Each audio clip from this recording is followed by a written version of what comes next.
Welcome to easyMedicaid training video session documentation. When you are ready to begin entering your session documentation, go to the My Caseload page and click on the documentation button for any student. This will bring you to the session documentation page. To jump between students without having to go back to the My Caseload page, use the quick student jump at the top. Selecting a new student will directly bring you to that student. There are multiple ways to enter session documentation. You can add an individual note, which will add a single note for a single student.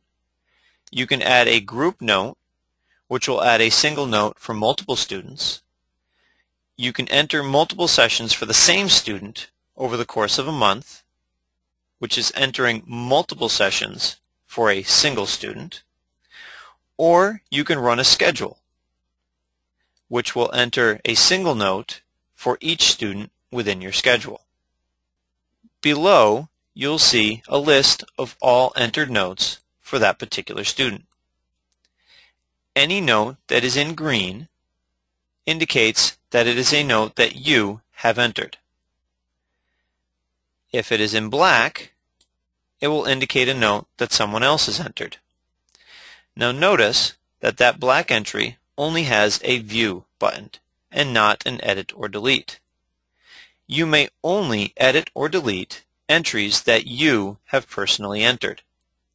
In addition, you notice these are green, but yet there is no Edit or Delete button. This means that this information has been signed off on.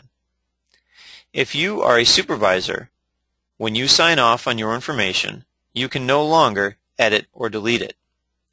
If you are working as an assistant, you may sign off on your information.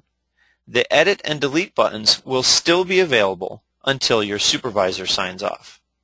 Once they have signed off, then no changes can be made to those entries and the edit and delete links will disappear. All information shown on this page is for the current school year.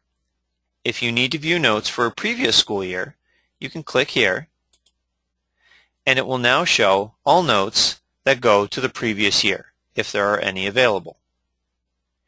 Regardless of how you enter your session information, the same data is required. You will need the date the session occurred. You will need a supervisor if you are working as an assistant. Notice the drop-down button is available if there is more than one supervisor to choose from. If you only have one supervisor in the system, their name will be placed here in bold. If you have multiple, you will receive this drop-down box. It is very important that you choose the correct supervisor for the session that you are entering. If you do not choose the correct supervisor, when that person goes to sign off and they recognize that the information is not information they should be signing off on, you will be required to come back and edit each individual entry to choose the correct supervisor. If you do not see the correct supervisor listed, please be sure to contact your district administrator so that they can correct that problem. The next piece of information required is the individual or group notification. This is from the service grid entered from the IEP. The next is the group size, which is the number of students that were seen in the group.